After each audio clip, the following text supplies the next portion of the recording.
Welcome back to the recently rebranded Study Hall of Horror podcast, where three English teachers take a rubric and grade your favorite horror movies. I am your host, Mr. Ellis. I'm Mr. Wise. And I'm Mr. Bashir. And like a character in this movie, I get my best ideas when I'm tripping my tits off. It's PG-13 now. And that leads us into the movie we're going to be looking at today is called Stopmotion. Before we dive into the rubric, let's get a plot summary and a little bit more information about this film. Josh, can you tell us a little bit about this movie? I can. I forgot to look up a plot summary, so I'm going to do my best to summarize this movie. And there are going to be some spoilers. It's about a woman. She's probably 20s, 30s. She is a stop-motion animator for her mother who definitely had some success in it. But she's aging, and so her daughter is pretty much her hands-on in the creation process of her stop-motion movies. And the daughter wants to make something.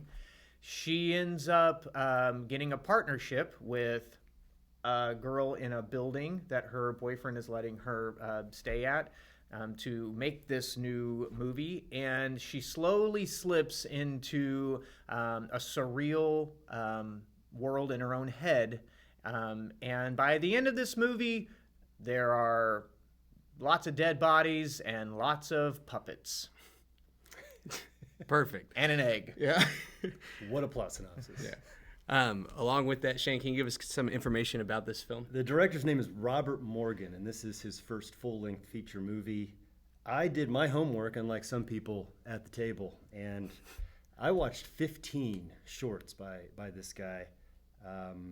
He started his career in 1994 with a movie called Paranoid, a short called Paranoid, but he has 15 other short and directing credits.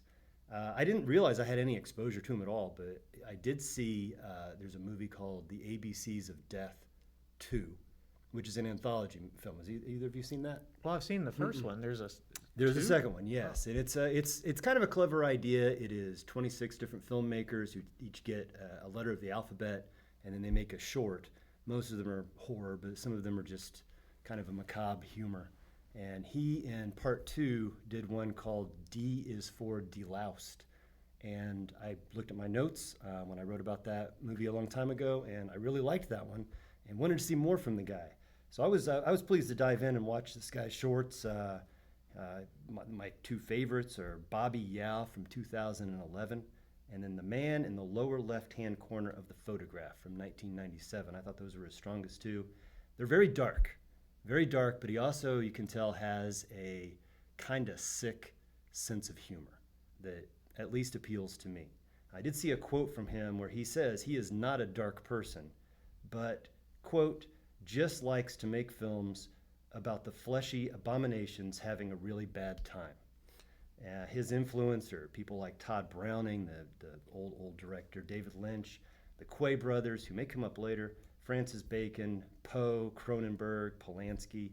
This movie did pretty well critically. It had a 91% on Rotten Tomatoes, a 6.5 or 65 on Metacritic.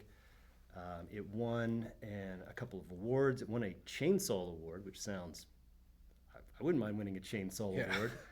That was for Best First Feature at Fantastic Fest, and he won at a Catalonian International Film Festival.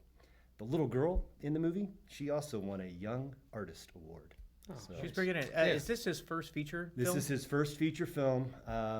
Now, audiences seem a little more mixed because that 91% on Rotten Tomatoes, it has a 49% on its popcorn meter, which means audiences didn't really like it very much. That's pretty low. It also has a 5.6 on IMDb.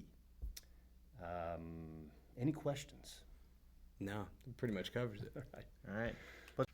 Perfect. So our first category that we're going to be diving into is atmosphere, and I'm going to kick us off here. I felt that in terms of a horror movie, this had close to in my opinion, as perfect of an atmosphere as you can get. I mean, I felt if we jump straight over to our rubric, we see this, right? Fear emerges from a collection and variety of techniques, not just cheap jump scares. I didn't think there were actually very many jump scares in this horror movie at all. I think it's maybe 2 or 3 that I can think of. I know that when the mom's laying there, then it cuts to the stop motion or clay version of the mom. That was a jump scare, those types of things, but it felt intentional rather than cheap, right? And then looking at a rubric as well, this film feels oppressive, melancholy, or destabilizing even in quiet moments the entire time. Yeah. I felt this film just was constantly gloomy. There was never a moment where I felt entirely settled, and there was never a moment using color and using lighting and just seeing like the characters depreciate over the course of the movie is not just shown through their like facial expressions and the conflict, but also shown through the lighting and the angles and everything that kind of goes into it. I felt that this was a very successful atmosphere. What do you think, Josh? I totally agree. It is my highest category, 19 out of 20, because you mentioned the colors, for example, and the lighting.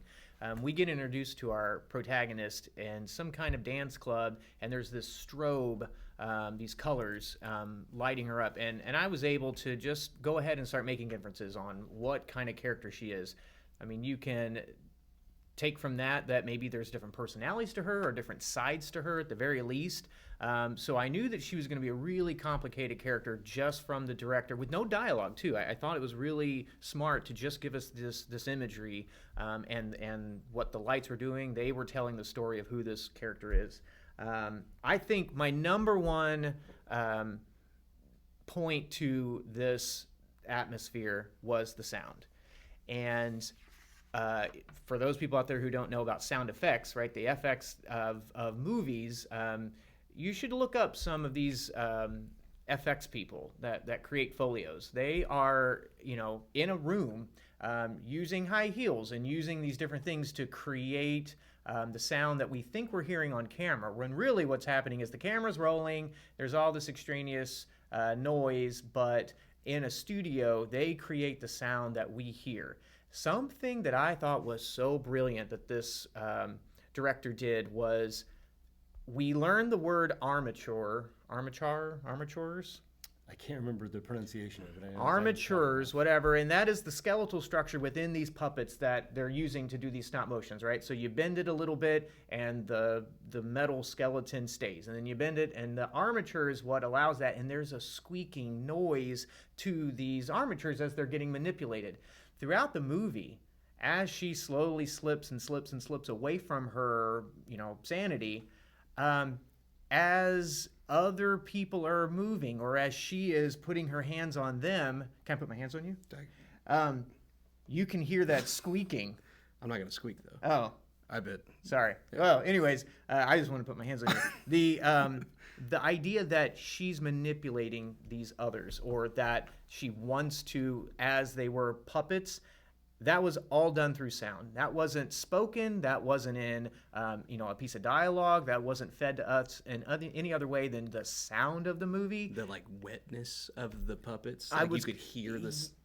Yes, and so I can only every time meat falls to the floor, you hear the squashing of it. Yes. Yeah, and to me that is telling a story through sound, and I think the muffling of the noises when she is kind of in her own head, so to speak. People are talking, and again, the noise and the dialogue's all muffled, and we're now in her POV seeing and hearing what she is. And again, we can just allow the sound to transport us into that character's mind. We're hearing what she's hearing. We're going through what she's going through. So I thought the sound is what put this atmosphere at the top. I do love that muffled dialogue you're talking about right there. I felt that added to the atmosphere significantly. And it's right from the beginning. The first time we hear the mother, she's a little muffled, and we don't even see her, and then she kind of emerges out of this darkness, and it's just a way of suggesting that something happens to the mother later in the movie, in the narrative of the story, but that sound, that the talking is always going to be there. So she's always going to have those mother's words. Yeah. Could I add one more before we move on? Two more. Sorry. The puppets were so purposeful. I saw this guy and the way this director and the way he sees puppets, almost like Tim Burton, the way his characters all have exaggerated eyes and whatever. This guy has a very clear aesthetic when these puppets are seen on screen, and I thought they were humanoids, like that, like just the exaggerated foreheads and no eyes, and like the meat puppet idea. You were talking about some of the other things he's done. I think all of that made its way into this movie, and again, that added to the creepiness and the uneasiness of just these puppets and how they were, formed and created to all have a. What did you say in the last episode about how when things don't quite look human, it's a little like off-putting? uncanny valley almost. Yeah, like it's off-putting. That's I think they nailed it. And then I don't even think it. I don't even think what you're talking about right there is making me feel scared, but just always unsettled. Right. Yeah, there's a little unease there. Yeah. Mm-hmm. My daughter, I have a young daughter who came in when I was watching some of these shorts, and I said, "These aren't really for you. You're not going to like these. It's creepy puppets." And she said, "Well, what kind of puppets?" And then I described it as, well, imagine like a piece of meat and then put human teeth in it and animate it, because that's kind of his thing. The last thing I would say is the score. The last movie had not a very notable score, and this one, I think, again, if I had to pick it out, I'm watching the movie and I'm trying to keep up with it, but I really wanted to try to isolate what I was hearing. To me, they were woodwinds, and they were always in a dissonant chord, and that's when you have two notes that are pretty much right next to each other, and we don't like that. We like harmonics, right? We like stacked chords. That's more pleasing to the ear, and his woodwinds, which sound like a flute, clarinet, and stuff, were always just laying on each other, and again, it's like, it could be nails on the chalkboard, but I think much more subtle. And I think that helped paint a palette of uneasiness and unrest in our character who's slowly going. And there wasn't much to that. I mean, the fact that there was a lack of jump scares, I think there's just this no big orchestra. I mean, it's just these small quartets or, small gathering of instruments, and they're just, going over each other like this, the melody lines, and I thought that really helped. It's like it's not needed, like that big orchestra. Yeah, I didn't. Like it's everything else compounded with that. I didn't miss a probably. big orchestra. Yeah. I think that music was omnipresent. It was throughout the entire movie. I was listening to the soundtrack this morning, actually. The lady who scored it is Lola de la Mota, and she doesn't have a lot of film work. She did music for the movie The Swimming Pool. I will never outwork you. How come you do all this extra stuff? Like Lola de la Mota. I wanted to give her credit because I really liked the score. I did. It was. I think it was ongoing throughout the whole movie, but you didn't notice it all the time, except when you did. And when you did, it was extremely effective. And you guys kind of stole my thunder because I don't really have a lot to add. The squeaking motif that I just loved, because it wasn't so there that it was obvious or distracting. Annoying. Right. It was just slight movements. Even sometimes I think when she moved, you hear this squeaking, and you're like reminded that, of like kind of the central metaphor of the whole thing. I really like that. I really like the music. I really like the look of the thing. I like puppets. Right. I like meat puppets you especially. are a meat puppet guy. Yeah. So, and I also wanted to mention the beginning that you mentioned with the strobe effects, where she's at a rave or a party or something, where when you watch the entire movie and you think back on that opening sequence, which is, I thought, very intriguing. You see that she's almost being manipulated like she's a puppet as well, with the changing colors and her kind of random facial expressions that are coming and going, and the slightly different camera angles in each shot, and which is what stop motion is. It's sudden, jerky-ish. Yeah. So you get that idea of control, which I'm going to mention a whole lot later on. That I really liked. I really liked that as an opening shot that set everything up. One thing that I think is easy to overlook in this movie is how the costumes kind of change from the beginning to the end, and how you can kind of see the deterioration, her mental deterioration, kind of following suit with what she's wearing. Because what is it at the beginning? She's wearing a smock that looks really like formal. Her and her mother. Yeah, and they look very uniformed, and they look. Yeah, very... I thought they were in a stop motion cult. Yeah, they look like that, right? But then as the story progresses, as her, she gets more devout to her own projects, her own endeavors, but she's leading herself down a path of kind of self-destruction. You not only know that as the viewer, but you see it. You see it happening. You see it through the costume change. You see it through her facial expressions, and that's something to easily overlook because you're paying attention to how great this the film is shot, and you're paying attention to the sound effects and everything like that. So, but even the puppets change. So like at the beginning, it's a Greek tragedy or something, and the puppets look exactly like what they're supposed to. Kind of cute almost. I was about to Fuzzy cyclops. Fuzzy cyclops. Cyclopes, I think, is the proper term for plural cyclops. cyclopses. I think that the I don't want to say the beauty of the puppets, but they just get more and more and more mangled and more meat-like as she slips away more and more. So yeah, you can see and literally created out of dead things. Out of dead things, right? Yeah. You can see all of the deterioration of her stability in the deterioration of her hair and her, the way she's dressed and the actual art that's being created. It just gets more and more and more degraded. Yeah, it's very smart. Very smart decisions by the director, because it's not just we're going to create an atmosphere to scare you, but I think it does tie in thematically so well. For sure, 100%. With this being the case, let's go through our scores out of 20 for atmosphere. I gave this a solid 19 out of 20, which equates to a 95% solid A for atmosphere for me. What about you? Yeah, Mr. Wise gave it a 19 out of 20. I'm going to change my mind. I had an 18, but I'm going to give it a 19 because I did not think about the clothing, which I really like that as a decision the director made. The only reason I had deduced it a couple points was because of the party scene that's in the middle with the mannequins and the ventriloquist dummies, which, yes, I'm a major fan of, but I thought that kind of clashed with the rest of the movie. Okay, interesting. All right, moving on to narrative elements, okay? I'm going to kick us off in this category. Of our categories on our rubric, this one was the lowest for me. I think it had serious potential, though. I think that there were some things that could have been changed in order to get a higher score in this. But I kind of want to explain where I felt that this needed a little bit of changing, and mainly it was rooted in the dialogue. I felt a lot of this dialogue was kind of hokey, for lack of better words. Kind of felt a little cheesy, almost on the nose for a lot of things. I know me and you had briefly talked about that, very quickly in passing. But why bother? It feels like you're bringing something to life, and it's like you could have just looked at the camera and winked. It was just a little bit too much there for me. And that really impacts me as someone that's watching the movie. I'm like, did we have to say that? Was that something that we had to say, right?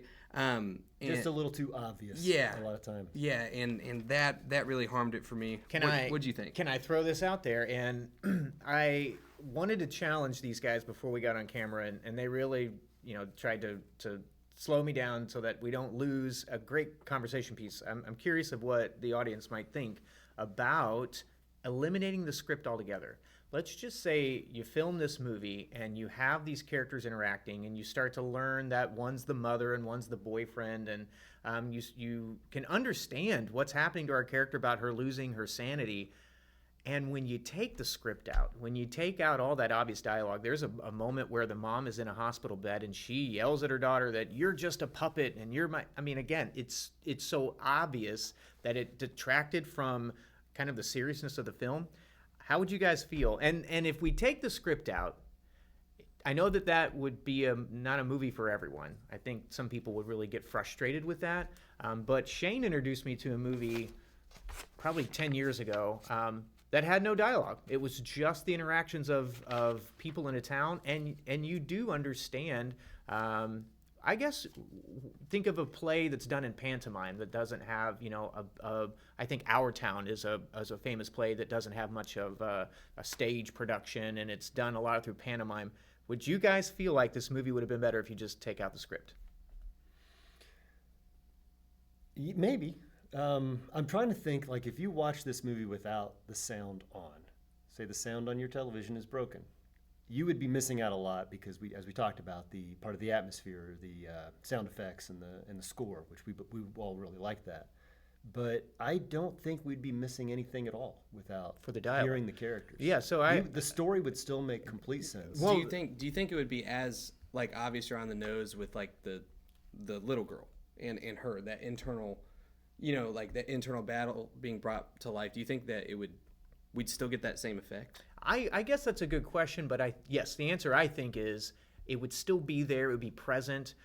To what extent we might lose a little bit, but at the sacrifice of cheesy dialogue, It wouldn't be as obvious what the little girl is in the narrative. Yeah. But I think the way it was a little too obvious. It was too early where I said, I know exactly what this little girl there's is. literally a line where the girl says, they say you're going crazy when you're talking to yourself. That's a line in the movie. It doesn't need to be there. It doesn't need to be there. And the script was so, I think, elementary. I think the art to the movie was something that again, we talked about Tim Burton having a clear aesthetic, a clear point of view. This director has a clear aesthetic and a clear point of view, but the script was so heavy-handed. Well, and I'm going to throw this out there too. I mean, maybe I do agree that you don't lose much if you take away all of the dialogue in this movie. But I also would make the claim that, I felt they had the actors to have a good script to produce quality dialogue in it. I thought that the acting in this was not bad.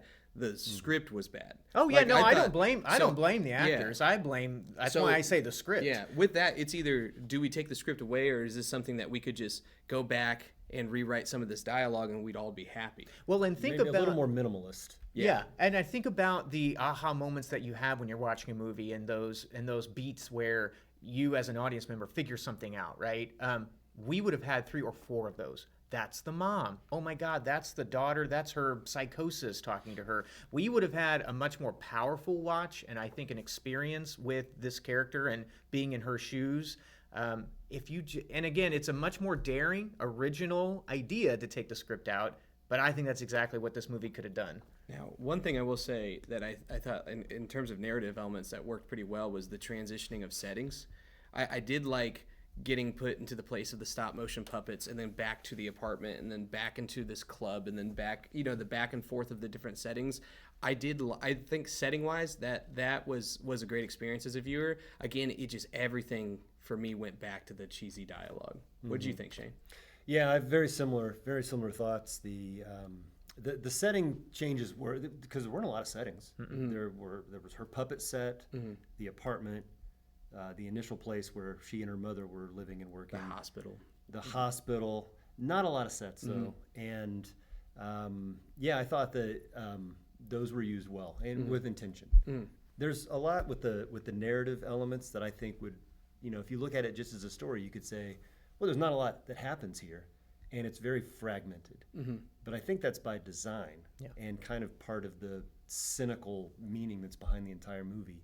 Might not be for everybody, but I think it is by design, the way the story progresses or doesn't progress. Right. That's something I didn't really think about either. So with this category, I'm curious what you guys gave. I gave this a 14 out of 20, which would equate to a 70% or a C-. Again, setting, I thought the characters were decent. I thought the actors did a great job in this movie bringing their characters to life. I just felt that with the dialogue being so cheesy and superficial and almost on the nose, I had to knock it down quite a bit for that. So I gave that a 14 out of 20. I agree.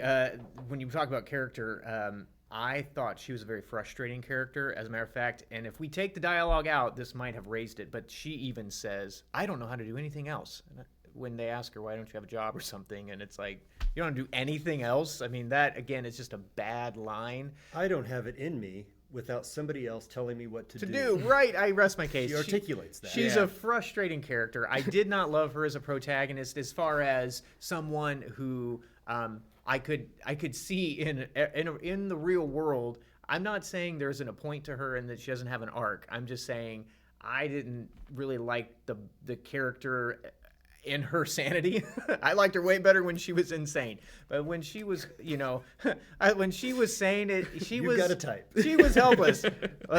Man, I've run through it. I should cut this. I definitely think that there is more substance to her when she's crazy than when she's sane. And why would you present a pale vanilla character that I don't like at the beginning Again, what a brilliant way to give us, this contrasting color thing on her face. Because if it would have just started with her in her smock and her, hair up in a bun and, doing this stuff for her mom, I couldn't understand how I could ever connect with her. Did you fail this category? What'd you give this out of 20? 14. 14 out of 20? Same? Yeah, Okay. what saved it, I will just say what saved it was I liked the idea that the Cyclopses, there was a narrative to that. She had to sacrifice, and there was a lot of parallels to what was happening in the conflict was great. Yes. Yeah, I mean, So I was going to say there was a lot of parallels between what was happening with the puppets and what was happening with the people, and it was the conflicts, and that I thought was really brilliant. And I'm actually going to save a little bit to the originality. Gotcha. I've not seen a movie like this when it comes to storytelling with the movie within a movie kind of thing. So I'm going to save this and There's one great shot where you can see the monitor where she's looking at the her film. Yeah. And then she's kind of standing to the left of that, and she turns to walk to the left, and the little Cyclops on the screen turns and walks to the left off screen at the same time. On its own? Yeah. I missed it. Well, not on its own. It was animated. She animated it, but just at that moment, the Cyclops and she are moving. I think same time, I time think sequence. those parallels I didn't catch that moment, but I think those are really good storytelling because we're watching them do this and it's happening to our characters. And being able to do it visually is really cool. I totally agree. Yeah. And so again, I didn't think it was a failure. I just definitely think it was below average because of that script. But could have been better. I was a point higher than you guys with a 15. Oh, wow. And I'll tell you the thing that kind of I struggled with the most was a very violent twist near the very end of the movie with the boyfriend and the sister. Because I thought, that's maybe just kind of a step too far for this character. Oh, man. See, when we get to talking about the monster and thematic, I think I have something to say about that. So, all right. All right, our next category is going to be the monster. And I'm going to refer back to our rubric really quickly, okay? The monster has clear rules, limitations, and internal logic. Design, visual, behavioral, or conceptual, is distinctive and memorable. Monster directly reinforces the film's themes, and I'm going to stop at that one because that's the one I'm going to talk about the most, okay? Now, when I got done watching this movie, the first thing I did was I walked into our den at my apartment, and I sat with my wife who was working on a sewing machine, which if you are someone that sews, you know it's a labor of love. And my wife, you guys have met my wife, she's an artist, and she works so much at, just her craft and everything that she does, whether it be ceramics, whether it be painting, whether it be tattooing, or whether it be sewing. Am I supposed to be arguing with you on No, this? but just hear me out on this, okay? And when we think about the monster of this film, the Ash Man, whatever the word is that is used, obviously is represented as something else. And to me, I felt that the monster was created and manipulated by Ella, 100%, right? She created her own monster, right? Thus reinforcing, and I'm sorry I have to tread into the theme a little bit here because it does go into it, right? There's a responsibility and there are consequences to becoming your own person and creative, right? And that's what I felt the Ash Man represented. The monster that she created was a direct result of, again, her own ability to branch away from her mother, and there are consequences to that. I've seen my wife sit and spend 3 to 4 hours on a project and then throw it away. And that does something to your mental state of being and your deterioration. And to see that get brought into an animated puppet that now is haunting her, and is not only that, but she knows it's haunting her and what's going to happen to her. That monster is so freaking original and creative. And I remember when I talked to my wife about this, she was like, no, that's 100% true with the creative process. It's something that haunts you when you can't get it right, or when you feel that you hit a stalemate in the creative process of creating something original. She was like, you feel that something is lingering and haunting you, and that's exactly what the Ash Man, whatever the name is, though you can change the name to whatever you want it to be, but this monster was not this physical being. It was her own vulnerabilities and insecurities coming back to constantly remind her and torture her until the ending. And I thought that being brought to life by her own creation was genius to me. And I thought that was really cool. So again, that monster directly reinforces this theme of this film, in my opinion. And I thought it was done really well. I mean, if you look at it visually, anything stop motion with how this guy is creating stop motion, these puppets, is going to be unsettling and unnerving. So that's I can give a big green check to that box for sure, because I felt unnerved anytime I saw. Even when I saw her represented as a puppet, I felt unnerved, right? But like when I saw the Ashman, I was like, now this is terrifying, right? And I thought that just reinforced the film's theme so well. We talked the Descent last time, and there was like little glimpses of how these monsters can maybe reinforce the theme, but this was constant and a direct result of the main character's own artistic and creative process. And I thought that was genius. I thought this monster hit it right where it should have been hit. What do you think? I agree with you entirely, except I disagree with you entirely. Okay. Because I think the monster kind of represents something else. Almost like a loss of control, where there are these expectations that are placed on her by her mother. Are we just kind of getting into theme now? We kind of have to. On my rubric, can I just say this really quickly? On my rubric, I had said that whatever you give the monster almost has to be what you give the theme. Yeah, I mean, I'm can't within a point for those, but the idea of control just comes up so much in this movie. It starts with the mom, where she literally calls her Poppet with an O instead of a U, is what the subtitle said. I'm an old man, I have to have subtitles. But the mom being a legend, at one point the character says, the mom's the brains and I'm the hands, so there's that lack of control there. And the mom, as you pointed out, even said directly to her in the hospital, "You're a puppet." Yeah. So there's the mom, there's the boyfriend, whose name is not Paul. Tom. Okay. It's Tom. Tom. And Tom, at one point, he's kind of controlling too, but it's in a caring way. Yeah. Where you were not going to look at him and say, "Well, this guy is just toxic because he's cruel to her." He cares for her and he wants what's best for her, but he's still kind of controlling. And at one point he even says, "Well, maybe you can just do videos for my songs." Yeah. And there's that little bit of control there too. There's the job she goes to with her boyfriend's sister. I don't know her name. But at one point that's when she says, "I don't have it in me," without somebody else telling me what to do. But she's just given this task of creating, how many eyeballs was it? It was like 40 eyes. It was like 100, wasn't it? There was a lot of these eyeballs she had to create. And then there is the little girl, and that's another element of control because that's her past, her Trauma. I don't know if it's some kind of trauma. I don't know if there's almost a suggestion of like sexual trauma in this, where the Ashman is touching her and she's saying, no, the Ashman's not going to touch me in the second part of the story.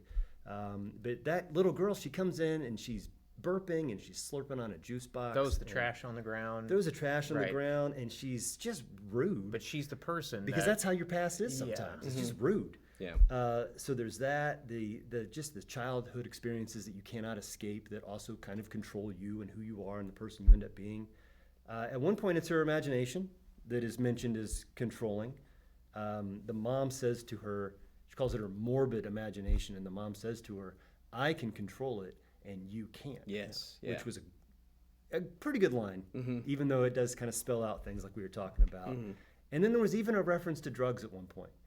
Now, that wasn't fully fleshed out, but the reference to drugs, which is another thing that can control a person. So I'm seeing the monster as more like all these things, and part of it is her own creation that is controlling her and keeping her from kind of breaking free to do what she really wants to do and maybe what she should be doing. And to me, that's kind of what the monster is. But I do like your interpretation.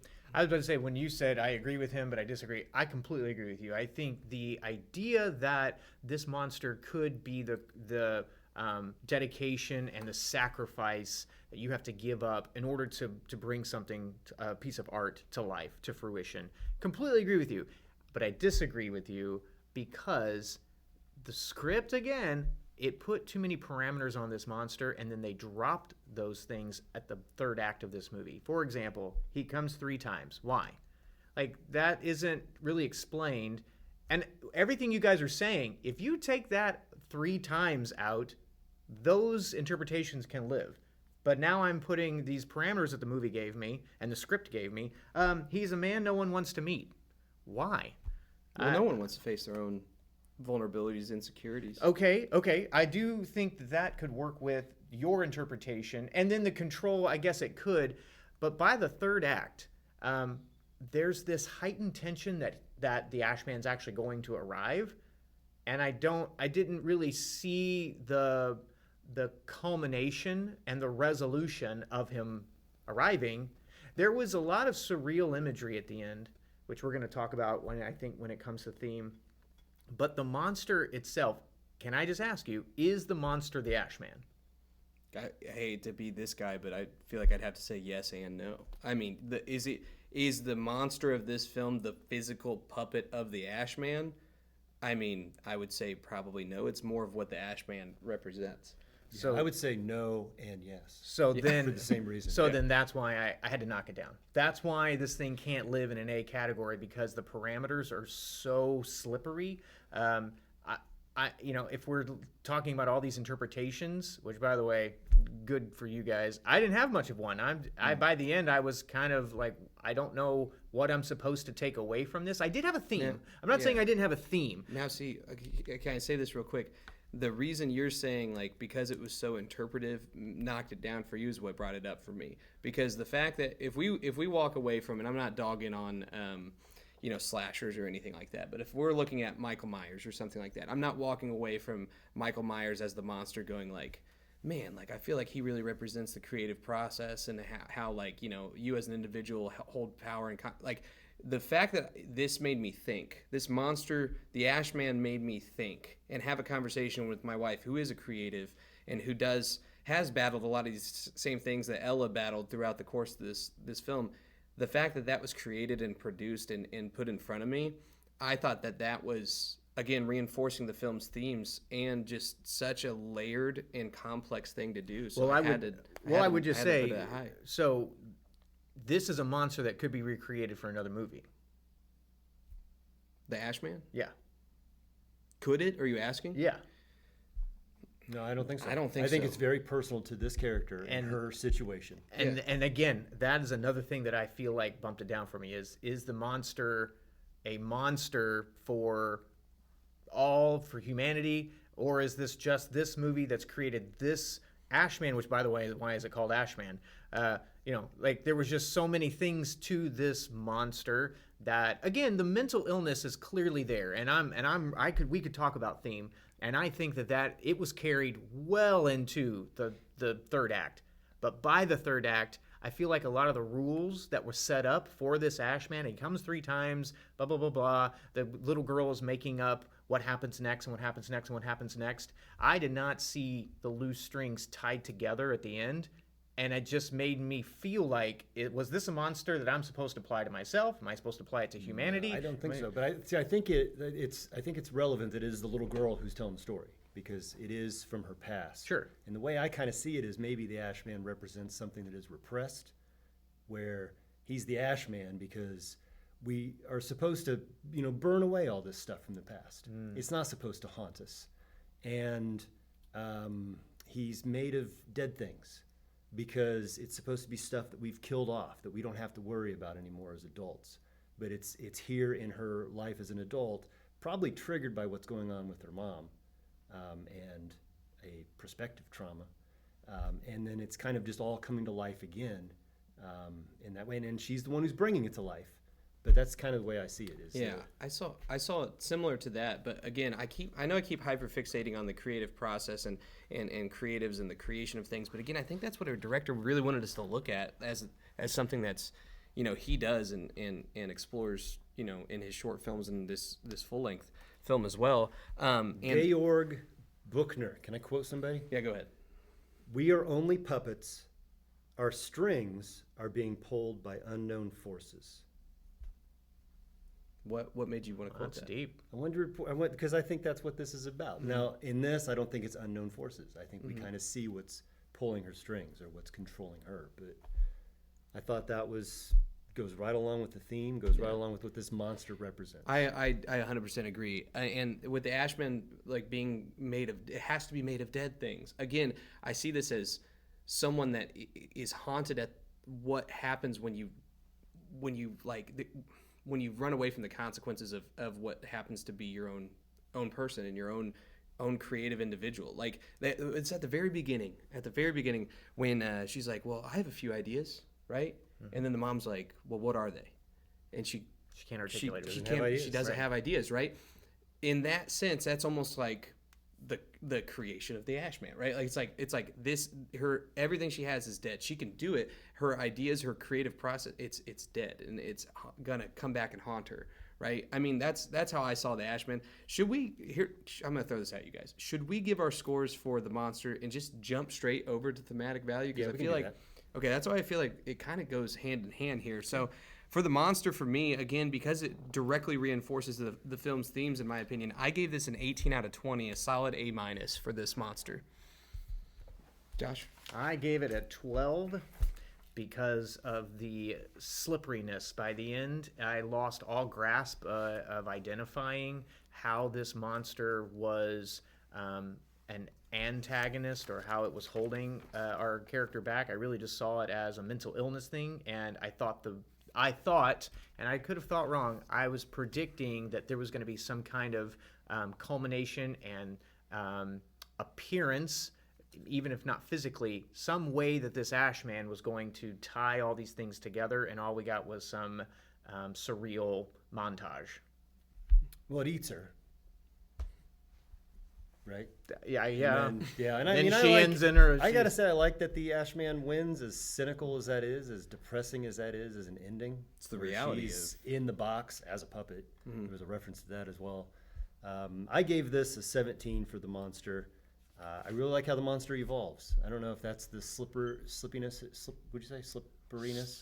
that you're talking about, or what, but the evolving of the monster, where it's something she's created and it's small, and then she's added to it and she's putting meat to it, and then that scene where it emerges from the floor of her woods set is really striking, where you see it now, it's bigger, and now it's in the cabinet with her, and it's getting ready to devour her, or like through the peephole when you see the eye. Yeah. Or dude, one of my favorite scenes from this is when you see the hands go toward her face, then they push in her face, and it's all wax, and it's dude, that was so, talk about eerie and unsettling. That I felt was so freaking awesome. So all right, we're gonna go ahead and transition straight over to thematic value and resolution. All right, this is where I'm gonna have to be my most vulnerable, because I want to talk about something that I don't think I fully understood, which was that orb in this thematic value and resolution, the egg or whatever that is. Again, I think that was operating a little bit above what I could understand for this movie, but we're going to go straight into this. And again, I touched on this with the monster, but I really felt, again, I kept thinking about it through the lens of a creative, and as someone that was searching for their own sense of self and identity. And I kept coming back to, again, there's a responsibility and there are consequences to becoming your own person and creative. And again, I felt that is a beautiful theme that can apply to anyone, but specifically people that are in artistic fields or creative or creation type fields of whatever it is. I mean, it could apply to us. I mean, as teachers, I think. I'm not creative at all. And that's why you are the Ashman, pretty much. So, but no, but with lesson planning, right? I mean, I'm sure there's been times in our career where we've wanted to create projects or have ideas for lessons that didn't come to fruition because we hit a block, right? And we hit that block, and there's a responsibility of putting yourself out there and consequences to becoming a better version of it. Now, it's a risk, right? When we do these things, and she took a major risk by saying, I'm going to scrap this movie, I'm going to create my own thing, but there's consequences to that. And if you can't face those consequences, it's going to come back to harm you. And I think that's what was done really well and told really well through this. Now, this egg orb thing, I don't know what it was, but it was continuous throughout the movie, right? Was that right at the beginning? Kind of intercut with the strobe light party rave thing. And then I think we only came back at the end, didn't it? I thought so. Yeah. I only caught it the 2 times. I forgot. I thought there was one in the middle. Was there another shot? I forgot all about it. When it came back at the end, I really... And it broke and bled, right? Right. At the end, it breaks and bleeds. Yeah. So it's got to be a symbol of something. Yeah. And that, so again... Let's figure out. Let's crack this egg. symbol and here we figure go. out. Well, that's another reason I Let's didn't... descend. Yeah, your descend... Play with words. Okay. I felt like the egg at the very end, I'd forgotten all about it. It also kind of irritated me. And again, that's why the Ash Man, I was already reeling from that thinking, this is it? What investment did I put into this monster just to not see it pay off here at the end? Then this image of the egg. And I was, again, just kind of irritated. And I'm one viewer of very many. I didn't really want to do the work of having to go back and evaluate everything. I felt like it should have been self-explanatory there by the end. I mean, it was all a surreal imagery of her going into this coffin or going into whatever box she's in and being a part of the stage that she'd created. So the best I had, without having to really do acrobatics all the way back through and retrace the steps of this, right there at the end, I felt like I was just left with either the egg represented sanity or it represented control, because I felt like the theme of the movie was mental illness and the lack thereof, right? The lack of control is what she suffered from. You tie that in with a no grip on reality or trauma, and it warps your world. It warps your worldview. And I was really hoping at the very end, instead of this egg, I was really hoping we would get a shot of a crime scene. And we would get out of the point of view of our protagonist and get a point of view of like reality or something. Yeah, what really happened there? Minus the little girl and minus the Ash Man doing whatever he did. We are now a viewer of two dead bodies, three dead bodies, whatever we're looking at. And I think that would have spoken to what actually happened and the loss of control that she had. If we bring it all back together, what was the controlled answer? I think that egg breaking was the loss of control. Can I throw this out there? And I'm curious what you guys kind of have to say about this. This is what I had written down for this orb egg thing. It was literally a question. I just said, is this her fragile sense of individuality that finally broke? Like she wanted to become her own person. She finally did, and she took on this major project to try and become her own, separate herself from her mom. She snaps, and then she finally snapped. Mm-hmm. And it's like, then again, that circles back to this is the consequence. Thank you. She scrambles. This is the consequence of what's going on, right? What did you think? No, I agree with that entirely. But I think mental illness or whatever is a little bit too easy for this egg thing. Anytime I see an egg, I'm going to think it's either breakfast or it's a sex thing. And I understand half of that, but go ahead. I feel like I took a class on this in college. Yeah. I have to explain eggs to you. Just the sex part. Go ahead. And to me, there's not a clear indication that there was sexual trauma in this character's life, except for that second part of the story when the Ash Man comes to visit a second time and the little girl says that he's got to touch you, or he's got to touch the character, I guess the little figure in the movie she's making, and the main character is resistant to that idea. And then maybe the egg thing where maybe she was pregnant and had to have an abortion. Ooh, and wow. That kind of crossed my mind, but I just don't think there's enough evidence to support that. So I was a little foggy on the egg part. This is gonna be probably stupid to say. I kind of like the ambiguity of it. I kind of think that's movies. cool. Like, I think like the fact that we're over here spitballing very different ideas on it, because that's something I would have never thought of. But that makes a lot of sense when you go back and look at it. And this sexual trauma that you're talking about, when you keep saying that, because that's the first moment I felt like Ella was like super resistant to this Ash Man, because she initially was like, "Yeah, no, we can create this monster. Yeah, she's of course, just going along with what the little girl tells her to do. Sounds good." And then it's like, "Well, it does have to touch you." Whoa, I don't know, huh? I don't like red alarm right there, right? But no, that makes a lot of sense to me. I don't know. But that touch could also just have to do with the idea of control, where she's being manipulated like a puppet, and at the end, literally having her face molded.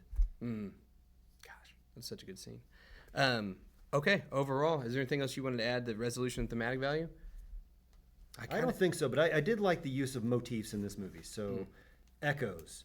There's a little song the girl sings that has to do with echoes, and there was another character who mentioned echoes. the meat that is a recurrent image. Armature. The eyes are a recurring image. She's lost in the woods, and then there's some other eye stuff. And then the fingers. Just the emphasis, the filmmaking, just showing a lot of shots of her fingers. I made a list. So we see her manipulating the puppets. We see her mom's touch on her, and later we see her touch her mom and actually manipulate her mom like she's a puppet. One of the first things we see her do is close her boyfriend's nostrils when he's sleeping, which turns out to be foreshadowing. Yeah, right. There's a sex scene where the emphasis is all on her hands. The meshing of the skin. Yeah. Yes. It's the second time When she's touched me, by the way. receiving, he's not touching me at all. So, when she's receiving the drugs, when she's in the shower at one point. She's touching her own skin. She's touching her own hair. When she's making the eyes, when she destroys her work, the stolen work, she goes to she gets out of the job and they've stolen her idea, this sister of her boyfriend, and she destroys that. Self-harm in there when she's digging at her own leg. That scene. That was hard to watch. Yeah. I don't do well. But with can body we save horror that? stuff. Can we save that for originality? Because that's a trope. I want to keep. I want to keep. And that then in mind. eventually she kills with those fingers. So all these references to her fingers where there's something she's trying to control, and then by the end she has lost control and is doing things that she would not have done at the beginning of the movie. Yeah. Control was lack thereof. I just think the mental illness of her inner child, because we can say that's familiar to us. That's not something. I mean, you have the creative process, you have the sacrifice that people give to their art. So I think that is pretty brilliant. I did not walk away with that, which is why I knocked it down. I wish I would have gotten more of that. I think I would have appreciated it more. But I think the mental illness was a little bit more readily available for an average viewer. And I think and like Shane said, it's kind of easy. And I just think the lack of control that she had while everyone else around her was in complete control. Yeah. I think that was the biggest struggle. Yeah. I really, you say that like about like I really do think that like my wife being an artist and a creative is the only reason I took away what I did from this. And the conversation I had with her about this movie after it is the reason I came to the conclusion I did, and it made me love this movie. I've seen this movie one time before rewatching it this time, and with the rubric and the lens that I had, I took away something completely different. And my wife hates horror movies, by the way, so I was like, oh man, I wish you could just tough it out and watch this movie with me so we could kind of go through the specifics of what's going on, and she couldn't stomach the body horror or even the meat puppets. So yeah, because it's not like jump scary, No, but it is. It's so unnerving. You have to live in this movie. You have to live in it. You are stuck with this character and what she's going through, and that's hard for. And I think it's so well done though. So for resolution and thematic value, I gave this an 18 out of 20, a solid A-. Gave it a 14. I also gave it an 18. Awesome. And then we're going to jump straight into our last category of originality. So for originality, I'm just going to throw it out there that I gave this a 16, and that's not bad. It's a B. I did think a lot of it was very original. The puppet stuff, very original for me, because as much stop motion as I've seen, and I've seen a lot, I love stop motion animation. Each director of it has their own voice that they have with it. So pretty much anytime you see stop motion animation, especially in a full-length feature, it's going to be original. It's going to be different. It's going to be something you haven't seen before. I did think it kind of leaned a little bit too much into the tropes, the little girl or the little kids singing creepy songs, the muffled voices, which we did say kind of did contribute to the theme at least, and then the body horror aspect where she's digging at her leg. So those things kind of brought it down a little bit. I also wanted to mention that this reminded me of another filmmaker, Jan Svankmajer. I don't know Can you how spell that? I can. Jan space Svankmajer. And I would recommend this guy I think he was back in the 60s. I've seen pretty much everything he's ever done, stop motion stuff. He did a lot of full-length features that mix stop motion with real people, live action. And I just love the guy. He's one of my favorites. But he was the first time I ever saw animated meat in a movie. I forget the name of the movie now, but there's a movie where he animates meat. And so they did recall that, but that doesn't make it any more original because, of course, we're going to have our influences. So. Well, this guy, when I mentioned Tim Burton earlier, this guy has an aesthetic. This guy has a point of view, and you can't deny if I were to see this guy's early work, I'm going to see a lot of the puppets are going to look similar. I mean, the color palettes he uses, I think just the idea of, I talked earlier about the narrative elements. I liked the parallels between what was happening in the tiny stages to what's happening to our, real life characters. I thought just overall, because did he write this movie as well? He co-wrote this. Okay, so he's a director, he's a writer. This is a brainchild. This is something that he wanted to bring to life, and I think he did a really good job of giving us his vision. If I could just say, the last third act is what kept it from, I think coming to a full fruition. And I think I've said that a couple times, so I'm going to say it a third time. The third act let me down.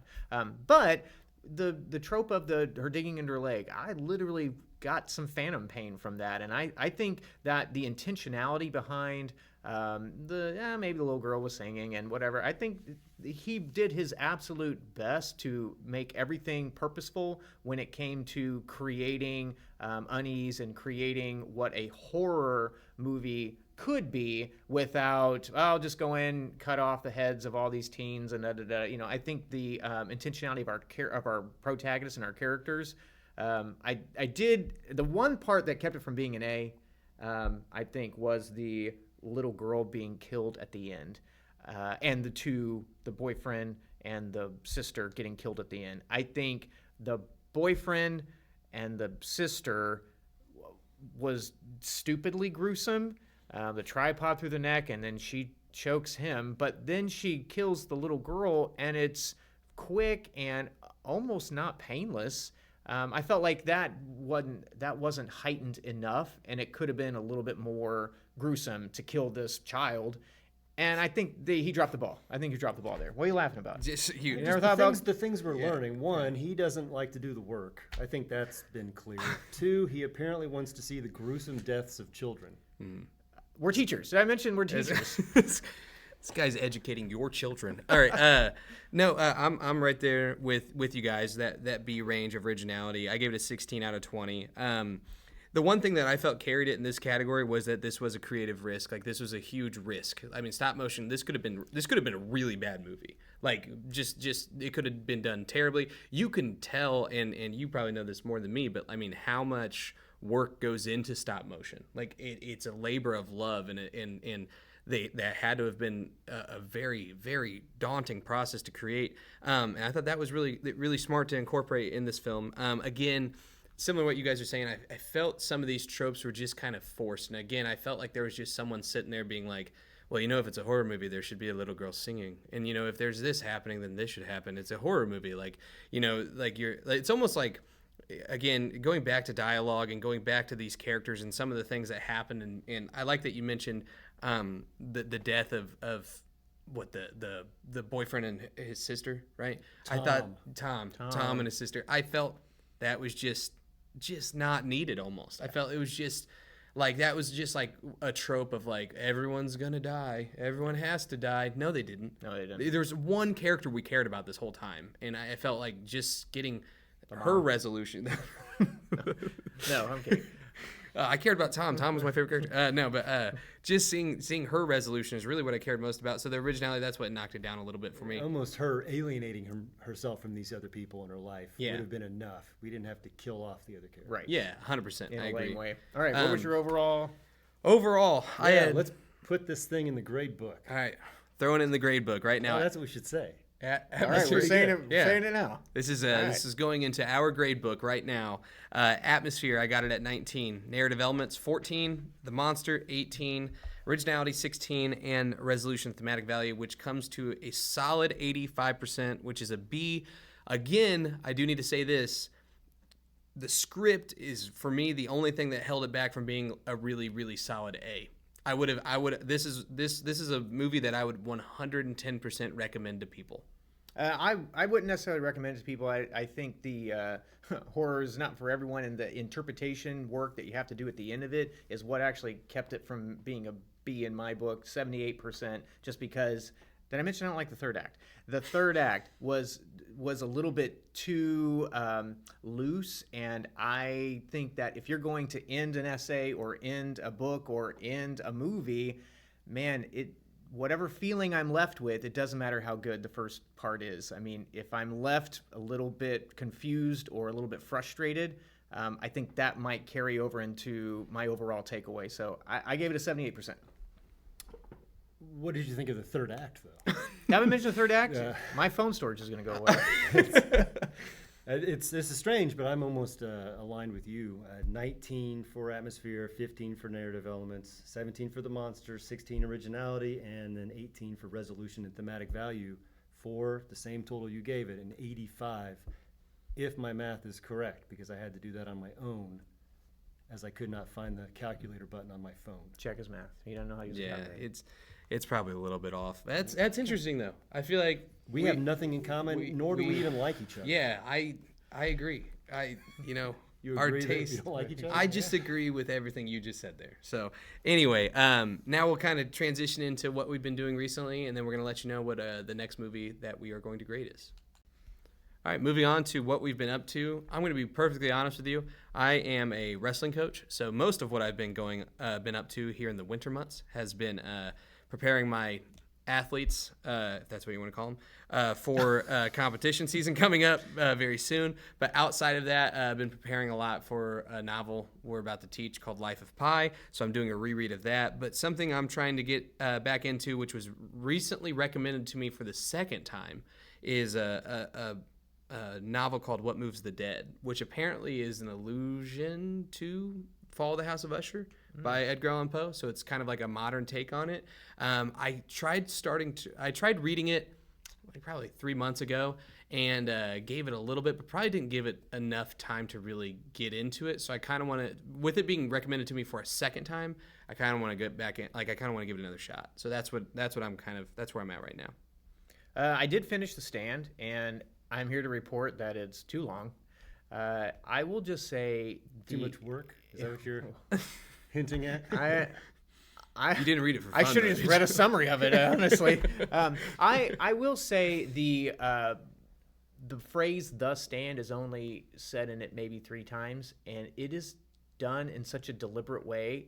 It made me like the book. So while it's 1,200 pages, the intentionality of using the word "the stand."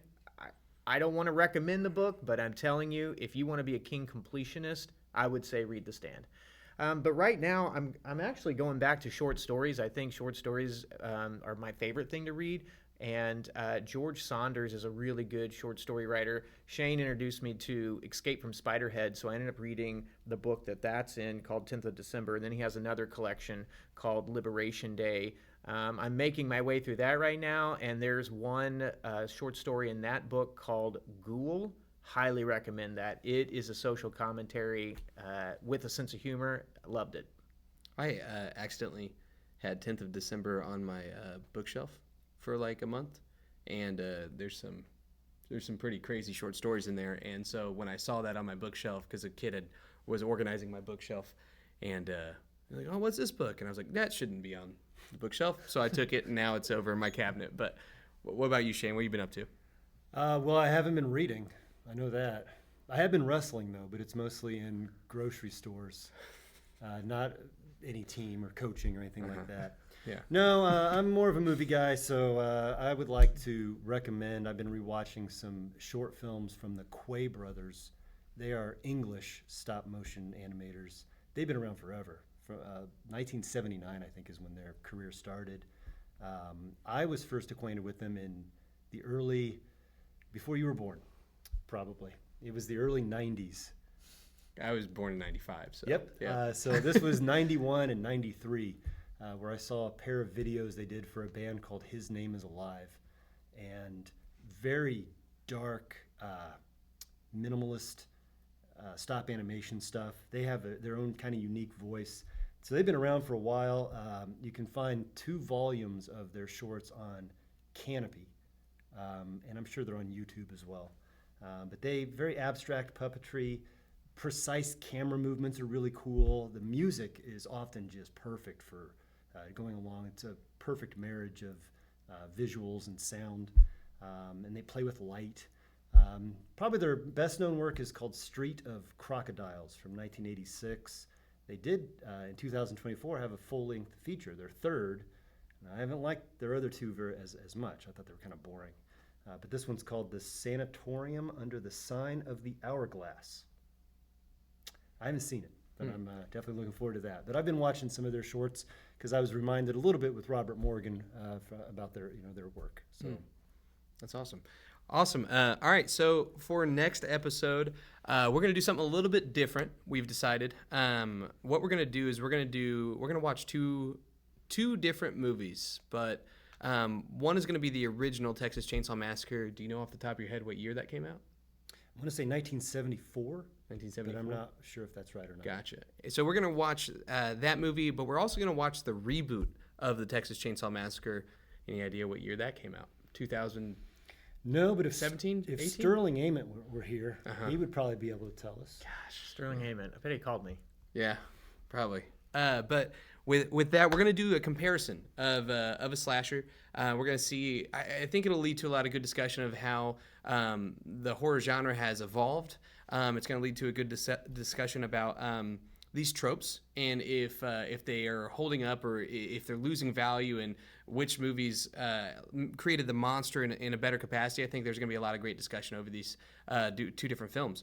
That being the case, I'm working on getting an Instagram up and running to there's like 40 views we had last time, but we know 20 of them were probably Josh. Really? So to the 20 of you that probably watch this, we do really, really care about what you have to say. And again, if you're still here at the end of this video, thank you for watching. I think the average viewer last time was like 6 minutes. So good on the 3 of you that watched the whole thing. Well, my wife made it 9 seconds. Yeah. Oh, man. Sounds similar. Anyway, go ahead. Yeah. I was going to say, man, there was something that went straight to my brain. But yeah, we'd love for you to follow us on Instagram. We get that up and going. Same thing. Join us on Facebook when that gets up and going. And seriously, comment below what you would give Stop Motion and anything that you have to say in the comment section. We'd love to hear, and subscribe to our channel. We'd love to have you. So thank you guys. Anything you guys would like to add? Awesome. We'll see you next time.